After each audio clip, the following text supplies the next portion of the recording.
est venu baiser avec lui en prison, c'est-à-dire que visiblement, pour se taire, il a droit à certains privilèges assez étonnants, pour avoir droit comme à la possibilité de forniquer en prison, et qu'une femme, alors je ne sais pas si elle est sous emprise ou pas, a trouvé le moyen de se débrouiller pour se faire baiser par le pédocriminel assassin d'enfants, le Landais, et avoir un enfant de lui. Je sais pas, vous voyez, pour l'enfant au niveau du pathos, là, normalement, ça ne devrait pas pouvoir exister. Alors là, j'aimerais poser la question de l'escroquerie, de l'emprise, parce qu'en réalité, est-ce qu'il n'y a pas derrière cette rétroaction de l'emprise de femmes qui n'assument pas leur goût sexuel, leur goût érotique, la volonté de cacher quelque chose de pas très avouable qui est au cœur de la psychologie amoureuse féminine, c'est-à-dire cette volonté souvent de se soumettre à un être dominant, abject. On sait très bien d'ailleurs les lettres d'amour que reçoivent les serial killers en prison. Hein. J'ai été choqué de constater qu'en fait, des tueurs en série comme Ted Bundy, Richard Ramirez,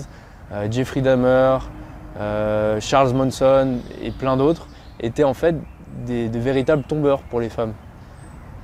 Ces hommes-là ils recevaient des dizaines de lettres d'amour par jour.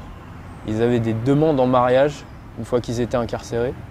Il y en a plein qui se sont mariés juste avant leur exécution. Hein. Ted Bundy s'est marié avant d'être exécuté. Et en fait, donc ces hommes-là avaient un véritable fan club. Et que peut-être que ça nous permettrait, cette histoire de l'Hollandais papa en prison, et j'aimerais bien qu'on voit la maman d'ailleurs, ça m'intéresserait, hein, qu'on voit la maman et le gosse, et puis qu'on suive le parcours de cette personne. Ça nous permet de remettre en lumière un mensonge caché par ce pleurnichage de l'emprise, et cette mensonge et cette grossièreté psychologique imposée par le féminisme sur ce que c'est que la féminité affective et ce que c'est que la réalité de la séduction.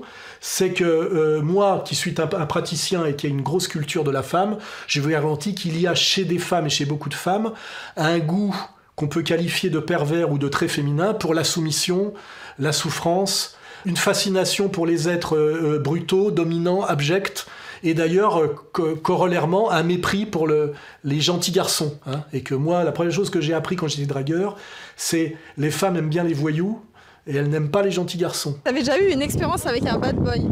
Ah non, c'est mon rêve. Préférez-vous un mauvais garçon ou un bon garçon?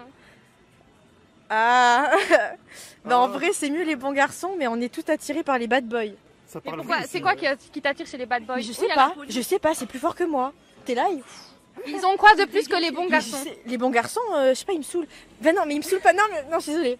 Ils me saoulent pas, mais je contrôle pas. Et cette affaire Lelandais, cette nouvelle affaire Lelandais, tendrait à le prouver, et ça peut peut-être nous donner quelques biscuits pour essayer d'aller lutter, pareil, sur ce terrain où on en prend plein la gueule en tant que mâle blanc depuis 50 ans, c'est-à-dire que de ceux qui ont fait la civilisation sur lesquels ces féministes vivent, hein, de rappeler que la réalité de la psychologie féminine est plus complexe, moins transparente et moins ragoûtante que ce que veulent nous vendre les féministes en ce moment, avec leur escroquerie de l'emprise et du consentement. Il y a ce nouveau mot, il n'est pas nouveau le mot, mais il a surgi dans le débat public avec le livre de Vanessa Springora, le mot consentement.